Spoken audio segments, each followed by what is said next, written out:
from the Srimad Bhagavatam. May my tongue pronounce thy praise. May my ears absorb thy words. May my hands perform thy service. May my mind recall thy presence. May my head bow down before the cosmos, thine abode. May my eyes behold the saints whose bodies are but dedicated temples.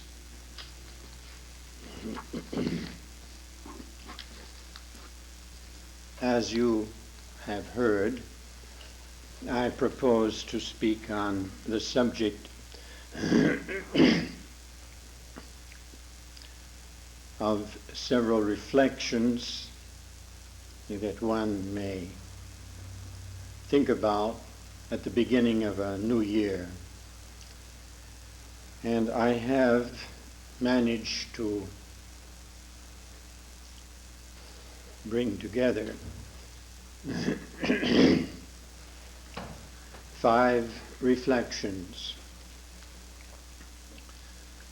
And I will tell you in advance the names of the 5 and a short summary of what each is about. And then, in due course, we shall take them up one by one, introducing them with a few remarks and then giving you the reflection as written. The first one is called Winter Flowers.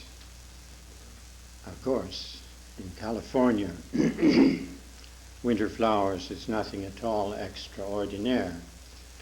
But in the country where I live, the word winter and the word flower are 2 words quite incompatible. Anyway, it's called Winter Flowers, and I would summarize this reflection by saying that it means this: in the midst of the problems of this world, courage and constance are needed.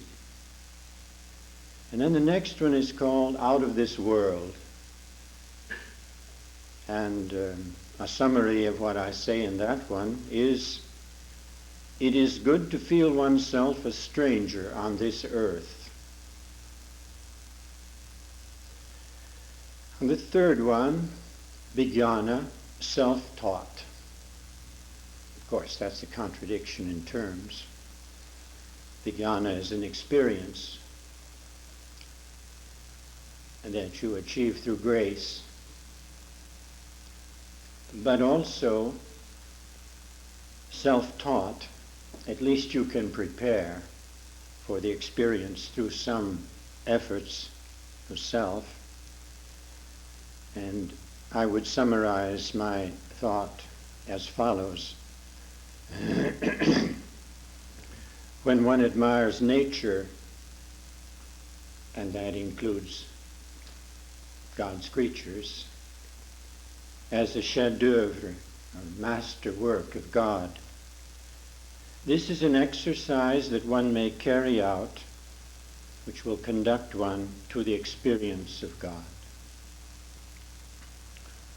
Number 4 is entitled Happily,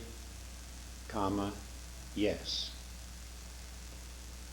The only thing one can preserve against the ravages of time are the effects of devotion. And appropriately, since I'm leaving you early tomorrow morning, the last one is called En route. And I summarize my thought in that one by saying our sadhana is directed, I should say, toward attaining a condition of self-abandon.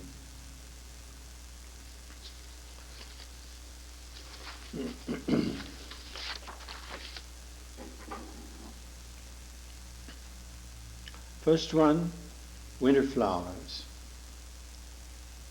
And I was thinking, when this came to me, very much of the author of the book that we call in English The Plague by Albert Camus.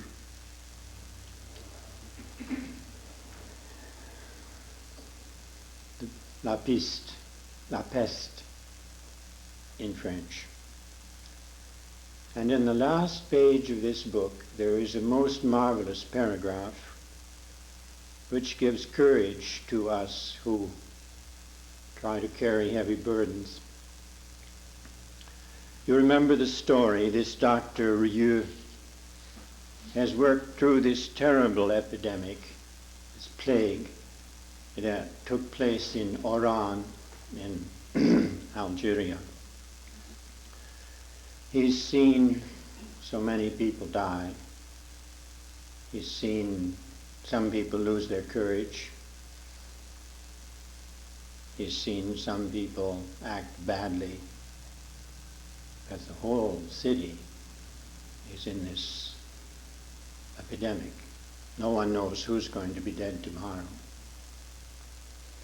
And finally, slowly, it runs its course. And the city declares a great day of rejoicing, because at last the gates are open, people can go out, and others can come in. Loved ones can rejoin each other. And this doctor, tired to the bone, walks out toward the sea, and behind him the city is celebrating its liberation from the epidemic. And he thinks to himself, the healers must always be courageous. And although the city is celebrating now, and although it's forgotten what it has just gone through, the healers remember and are faithful, because, who knows, the bacilla of the plague dies never, but rests, I'm translating from the French, rests asleep for years, patiently, in bedrooms, in basements, in trunks, among handkerchiefs, in papers. And one day, those rats which carry the pest may come forth again to bring death to a city now happy. That sounds pretty severe, but I believe that the dedication of this man, who sees dignity as an attribute of every human, and who wants to be himself a healer and contribute to this human dignity, I think we in our lives as devotees are healers that must remain constant always and faithful.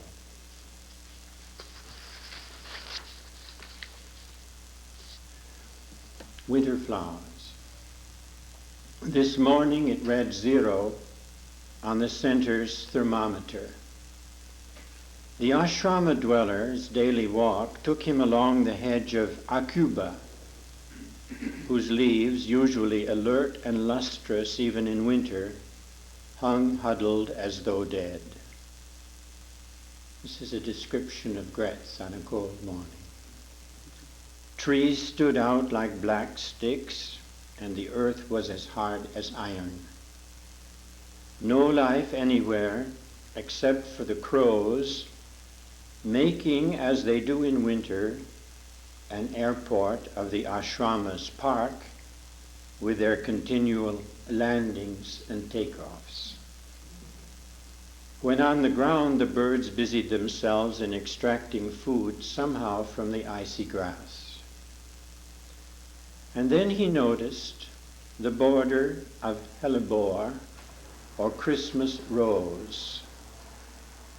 It was all in bloom, with flowers of pale white flourishing in their nests of varnished leaves. What a contrast on that uninviting morning. Incredible that any plant should, quite contrary to accepted norms, send out flowers in winter. Well, that's why the hellebore is planted and admired. Which reminded him of Swami Vivekananda's letter to Leon Landsberg, written from Zermatt, Switzerland in August of 1896. To this problem disciple, who had got himself into some difficulty in New York, Swamiji wrote, "I went to the glacier of Mount Rosa yesterday and gathered a few hardy flowers growing almost in the midst of eternal snow. I send you one in this letter, hoping that you will attain to a similar spiritual hardihood amidst all the snow and ice of this earthly life." What species of flower did Swamiji send? The ashrama resident had often wondered. One thinks immediately of the Edelweiss, but he rejected that choice. The ashrama resident rejected that choice as being a flower too bulky to be pressed between folds of paper and neatly fitted into an envelope. And he decided that it must have been the Ranunculus glacialis, or ranunculus of the glaciers. This is a low-growing plant whose flowers of 5 petals resemble an old-fashioned single rose, some inch in diameter, pale rose in color, with numerous stamens of gold. The ranunculus of the glaciers blooms in the Alps as high as 4,000 meters, or about 13,000 feet. In consulting the guidebook's description of the characteristic of the ranunculus of the glaciers, the ashrama resident could see the fitness of Swamiji's gesture in recommending this as a model to be followed by a devotee. The plants do not fear the cold. They are found in Greenland and in the Arctic, as well as in the high Alps. They require so little earth that the mountaineer, coming upon them in his ascent, is almost led to believe that they spring forth from pure rock. And they cannot be tamed to grow at lower levels in cultivated gardens. Is any commentary necessary? Returning to take up his occupation of the day, the ashrama dweller thinks of that flower's bright face just at the glacier's edge and finds himself refreshed. The frigid airs that blow from routine duty, uncompensated sacrifice, and all those chores associated with human relations will not faze him this day. His needs are small. His asceticism is a joy. he flourishes on self-denial, nor will he be tempted to seek a place in any garden of delights, of ease or compromise. He is a being of the high mountains. It is of his nature to bloom there, cheerful amidst the snow. And this he will do all through whatever brief summer may be allowed him.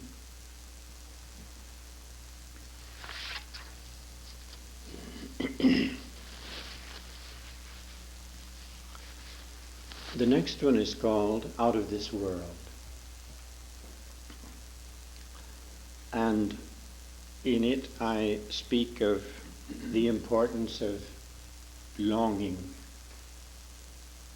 Swami Prabhavananda, of yearning. Swami Prabhavananda has often spoken of that subject. You must yearn for salvation, for knowledge. We all know the story of the disciple who was held underwater by his guru. Well, he yearned very much for some air.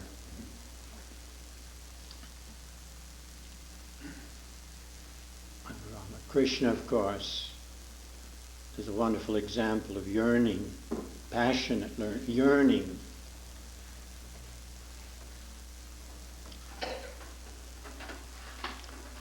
Once he spoke, you must yearn for God like a cow for its calf 1 day old. And we who have cows at Gretz know how much yearning there is in a mother cow.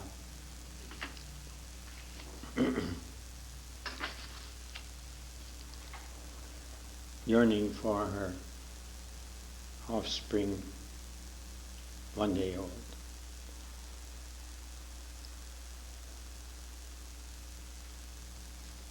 I'd like to read just a little bit of the Bhagavad Gita translated by Swami and Christopher Isherwood. You all know it well, but it's a pleasure to read it. On Krishna's puja every year in Gretz, we read the Bhagavad Gita all the way through. We read 6 chapters in the morning, 6 at noon, and 6 in the evening. And we try to have every language imaginable represented, because it's a universal book. And the Gretz Center is a European center. And so we start off, perhaps with Sanskrit.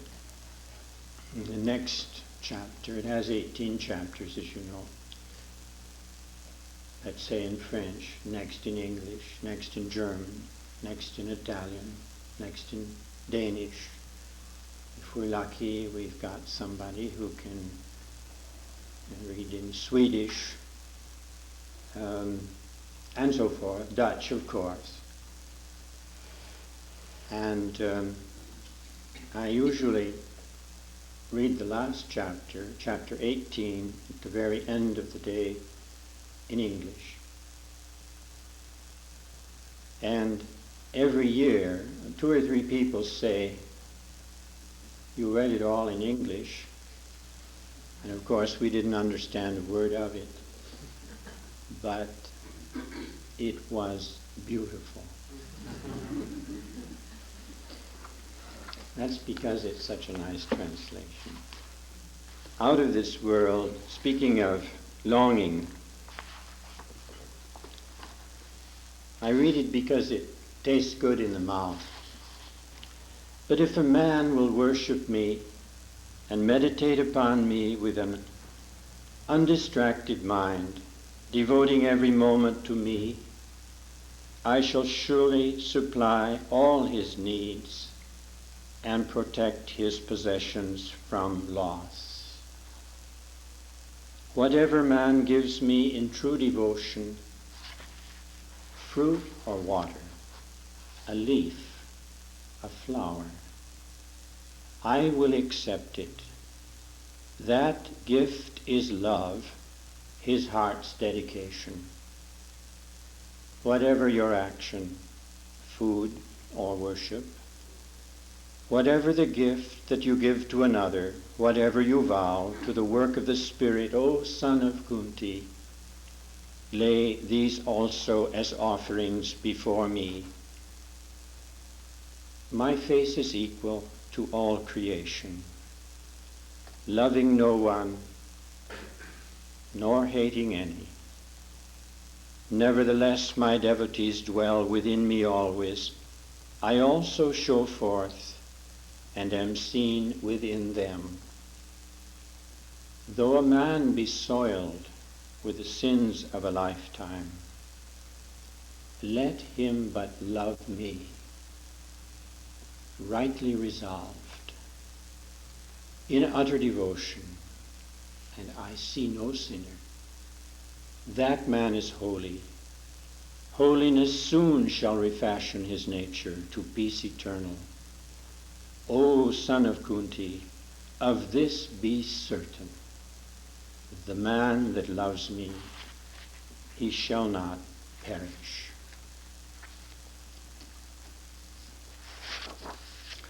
Out of this world. When reading a book called Orientalism by Edward Said, S-A-I-D, a recent book, the ashrama resident fell upon a startling statement attributed to the 12th century theologian and mystic Hugh of St. Victor of Paris. And this is the quotation. The man who finds his homeland sweet is still a tender beginner. He to whom every soil is as his native soil is already strong, but he is perfect. To whom the whole world is as a foreign land. The words struck him like a blow, not the first phrase. That was easy to agree with and describes the bulk of humanity. By homeland and soil, Hugh no doubt meant spiritual condition. Most people are more or less comfortable in the religious homeland where they are born and pay but passing attention to anything beyond, and hence beginners. Nor the second phrase, for the ashrama resident had felt that sentiment grow in himself. He no longer distinguished between creeds. Religious boundaries had become obscured. He even wasn't sure any longer what was religious and what was not. As he had progressed in understanding, he had become broad.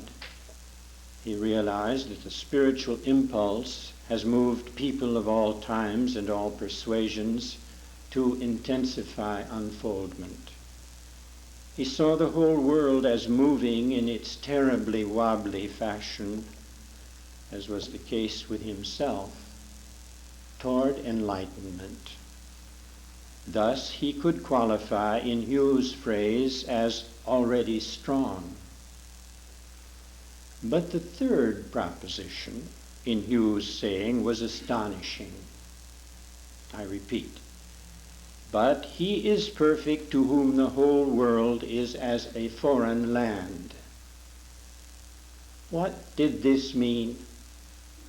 It could only mean that, wrapped in beatific vision, contemplating a wholly different landscape, one senses that the lesser soil of externals, of body and of persona, is no longer one's home. One has truly gone out of this world. The ashrama resident had read a description of that condition in Swami Vivekananda's famous letter to Josephine MacLeod, written from Northern California, you remember, in the spring of 1900.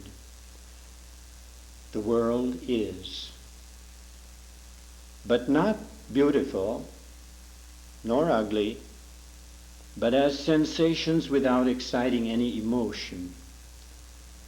O Joe, the blessedness of it. things are all losing their relative proportions to me, and my body among the first.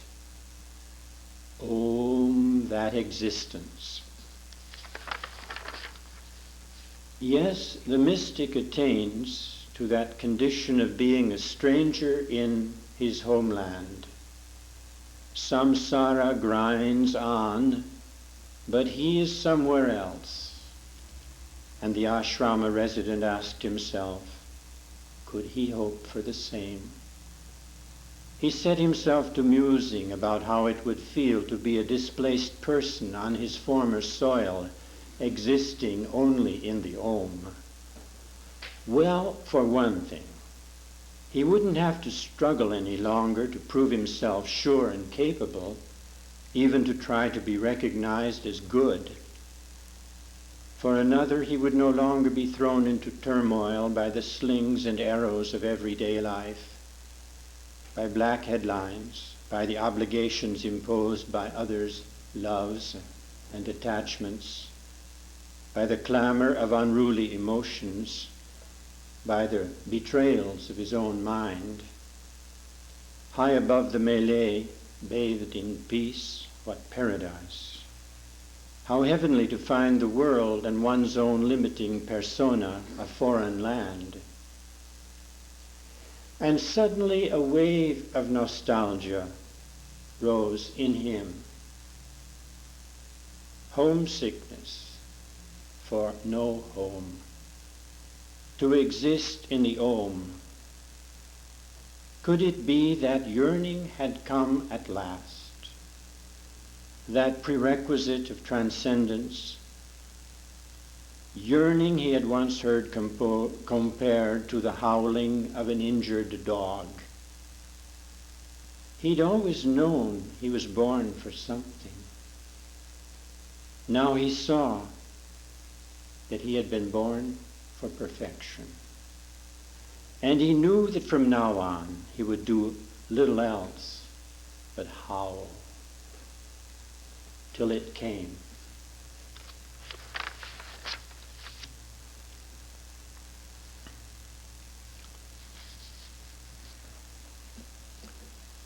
Our next reflection, Vijnana, self-taught.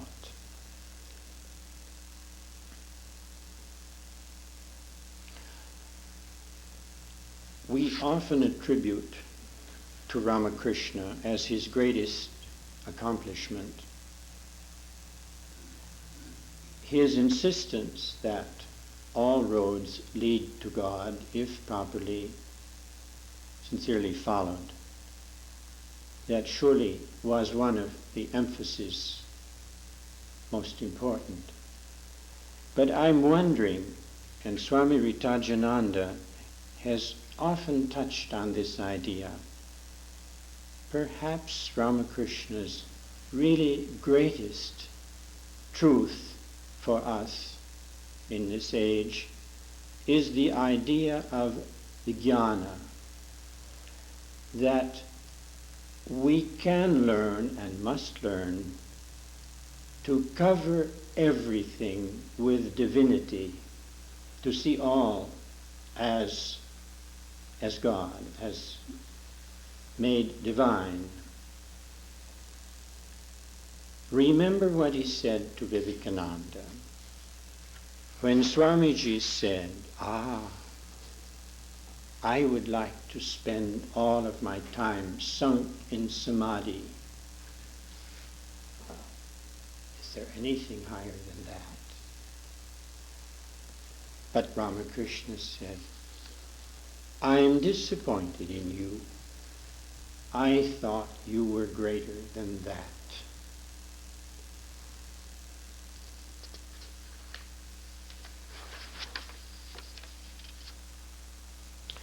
Vijnana, self-taught in quotes. The ashrama resident had been reading Charles Baudelaire. As usual, he was attracted by the poem L'étranger, a poem about a peculiar man the poet encounters who, when questioned as to what he likes, replies that neither love of country, nor woman, nor gold attracts him. I'll give you the two lines that I want to use, first in French and then in English. Qui aimes-tu le mieux, homme énigmatique, dis. J'aime les nuages qui passent là-bas, là-bas, les merveilleux nuages. Then what do you love, you extraordinary stranger? I love the clouds that pass yonder, yonder, the marvelous clouds. And this reminded the ashrama resident of a case mentioned by Sri Ramakrishna in the Gospel. There is a sadhu in Rishikesh who gets up early in the morning and stands near a great waterfall. He looks at it the whole day and says to God, "Ah, you have done well. Well done. How amazing." He doesn't practice any other form of japam or austerity. At night, he returns to his hut. Which brought to mind other examples, such as the favorite subjects of writers comprising the Romantic movement in England, which might be summarized in those familiar lines of Tennyson about the flower on the crannied wall. Little flower, but if I could understand what you are, root and all in all, I should know what God and man is. Or the Sufi mystic mentioned by Will Durant in his account of spiritual movements in Islam.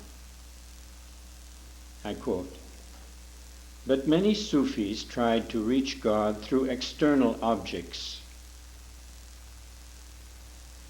O God, said one mystic, I never listen to the cry of animals, or the quivering of trees, or the murmur of water, or the song of birds, or the rustling wind, or the crashing thunder, without feeling them to be an evidence of thy unity, and a proof that there is nothing like unto thee."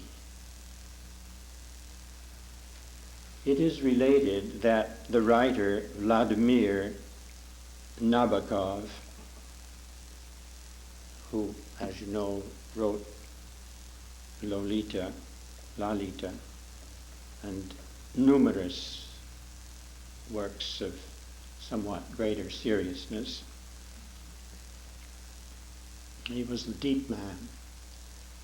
He spent blissful hours studying butterflies, marveling over a world beyond common sense, where when a butterfly has to look like a leaf, for protection's sake, not only are all the details of a leaf beautifully rendered, but markings imitating grub bored holes are generously supplied. The jnani affirms and tries to feel that all he encounters here below is other than reality. This is not real, that is not real. The real is above and beyond everyday experience. The Vijnani, on the contrary, claims that all this is God. He revels in the manifestation, seeing it all as he. the symphony of nature understood as immanent deity.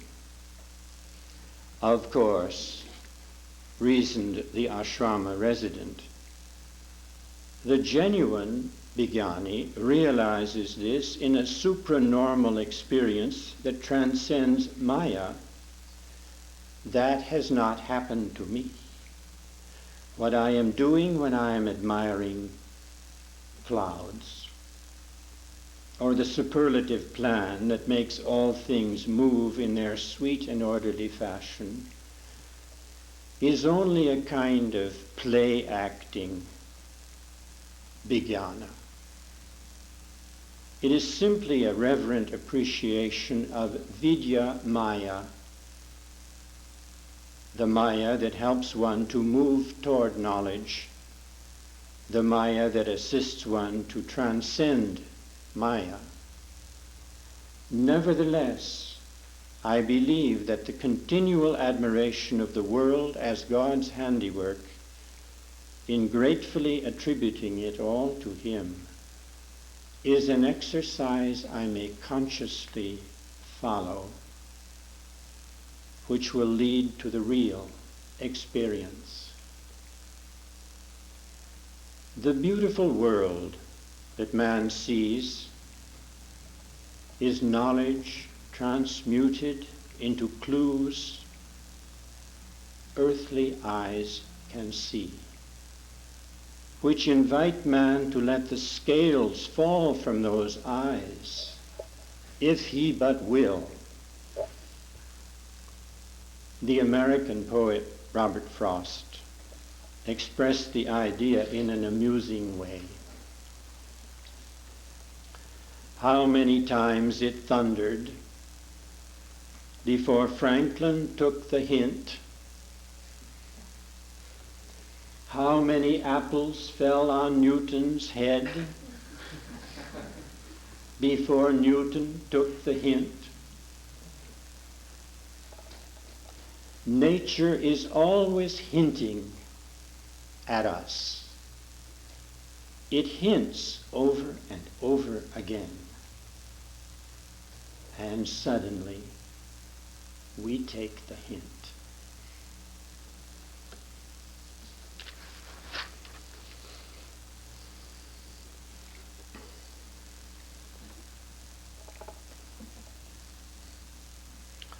Number 4, happily, yes. And in this, I wish to say that it seems to me the one thing we can maintain against the ravages of time is the effect of our devotion. As we grow older, we see that we lose everything. Our teeth, our hair, our health, eventually our life. There was a very rather naughty quotation from the great La Rochefoucauld, who loved to create short, snappy sayings. He said, the most dangerous foolishness that old people can indulge in, old people who were adorable, younger, is to forget that they're not that adorable anymore. It's much better in French, but this is what it means. Happily, yes. It was a sad afternoon in November. The ashrama resident was standing by a fire, feeding into it a mass of papers left by an old member who had died. Here was a thick bundle of letters secured with faded ribbon identified by a slip of paper in the member's handwriting, Mama. He put the packet into the flames, musing. So many events described, so many joys and sorrows expressed, so many cautions and endearments extended years and years ago by a departed mother to a now departed child. As soon as the record has been consumed, surely the events described cease to exist. Indeed, if they can be obliterated so easily, did they ever exist at all? Copies of articles and speeches by the deceased on now insignificant topics like lace making in Scandinavia, worker housing in Poland, into the flames. Who cares now about the efforts that went into preparing those? Gone, all gone. Ship menus from transatlantic crossings, those gala dinners, good food eaten, excellent conversations carried on, now totally obliterated. Photos, so many photos of a young face, a hopeful face, taken 60, 80 years ago. Others of a severe-looking old woman in a somber robe decorated with jet. This must have been Mama. Into the fire, gone. Perhaps they managed a sort of staying power by way of the letters and photos. Now even that partial existence has terminated. I feel like an executioner, thought the ashrama resident, slightly sick. Yet it will be the same for me 10 years from now, or a year, or perhaps day after tomorrow. I too preserve souvenirs like those, documents, collections, an album of photos arranged in careful chronological order. They seem to give structure to my life and define who I am. And when I close my eyes for the last time, another will be standing by another fire, carrying out the same task of extinction. A cremation of all I did and meant, as real as the cremation of my body. What, if anything, is real? What surmounts the ticking clock? Our passage here, is it nothing more than a vapor that appeareth for a little time and then vanisheth away? And he felt a painful desolation before the cruel fact of time. What lasts? What counts? The good we do for others? But Vivekananda said no. Humanitarian activities are only gymnastic exercises designed to benefit the doer. The works I leave behind which others may enjoy. A garden planted, a poem written, an organization founded, a son or daughter produced. There is, agreed, a shred of immortality here.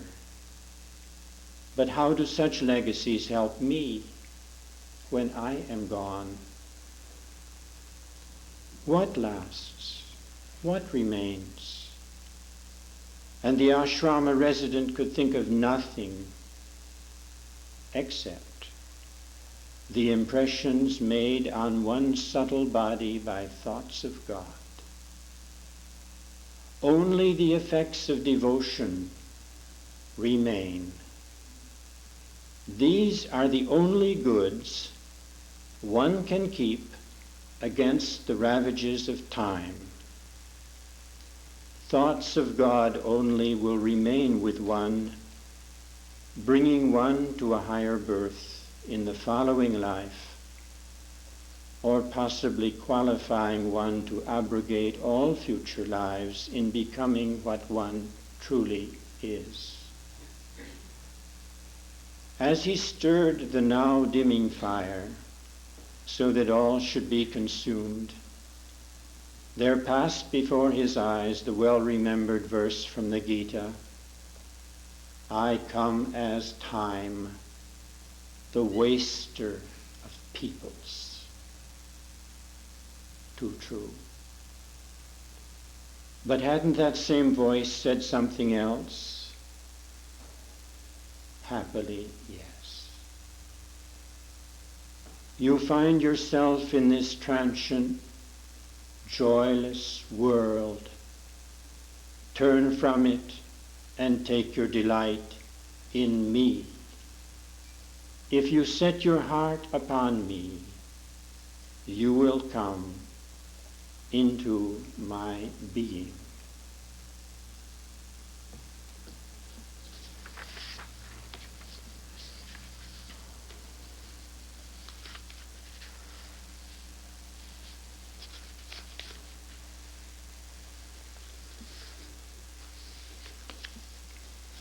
And finally, en route.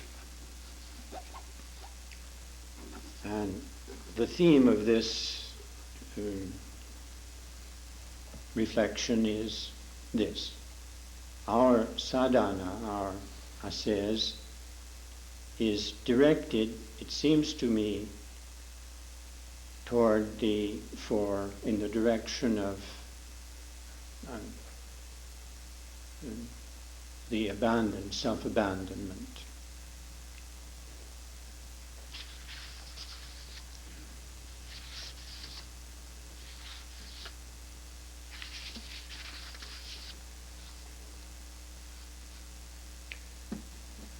En route, an acquaintance of mine recently recounted a serious incident which occurred when he was driving home from a shopping trip. His route required him to stop, then make a left turn without benefit of any traffic signal across 2 lanes of traffic approaching from the opposite direction.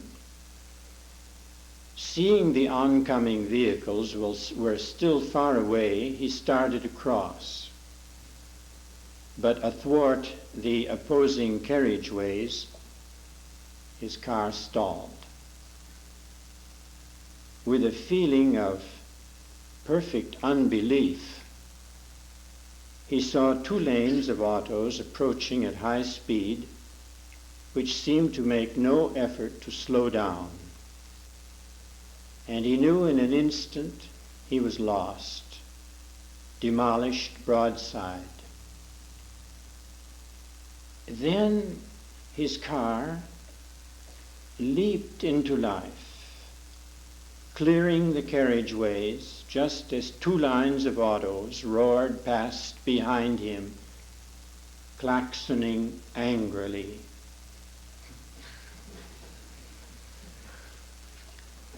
You can say, he told me, that it was a lucky miss, and a miss is as good as a mile. But that's not how I see it. I should properly be dead in a great pile-up of tangled metal. Grace has given me a little more time, but by rights I should be dead. Well, you're not, I replied, so forget it.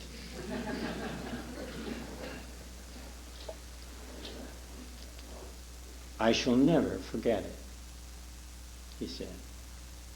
It was a momentous experience.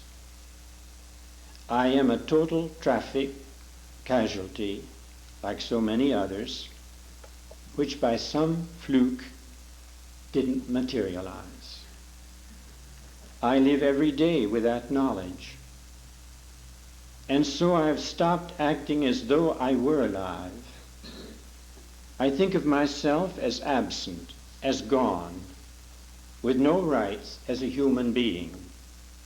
I dwell on earth like some retired executive who visits his old corporation and sees new people doing what he used to do so intensely, but now no longer feels involved. I am not a participant. Everything goes past me as though I were not there, which I consider to be the case.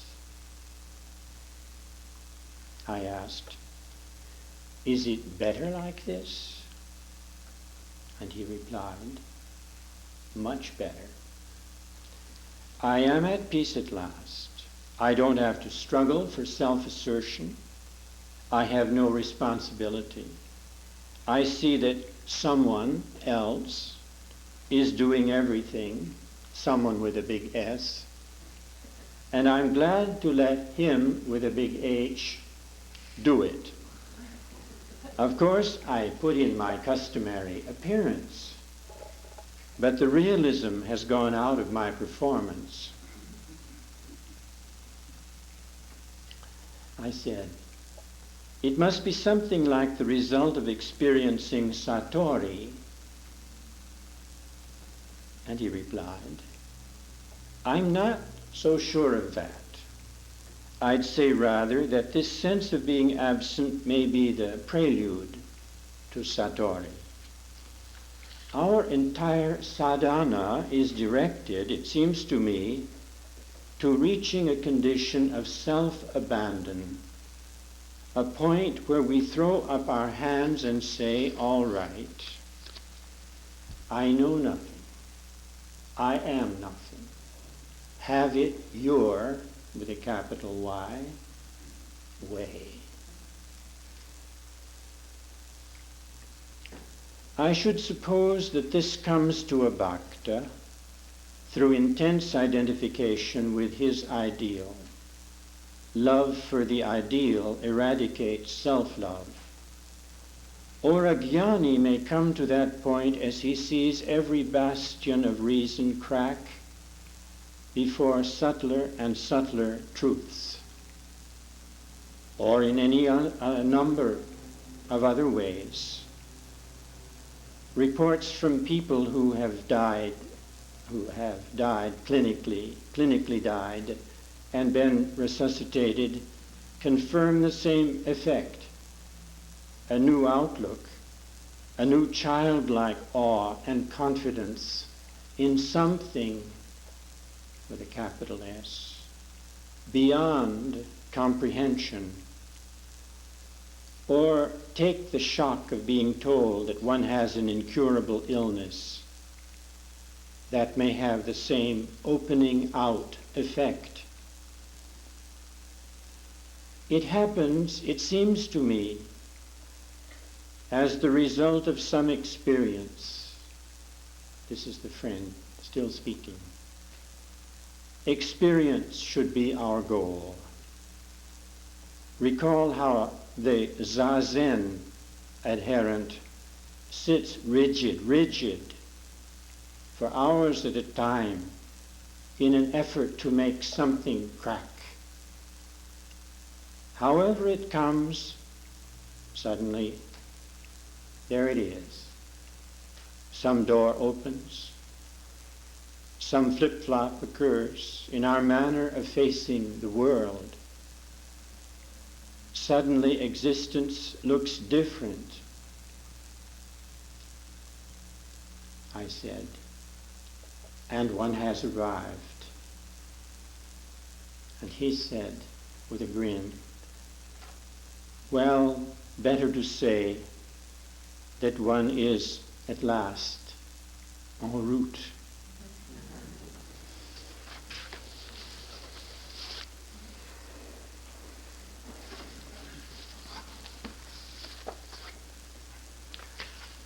Well, my dear friends, I leave you tomorrow morning. It's been a splendid experience coming back and seeing you again. And we shall all go on working in our different ways and in our different places.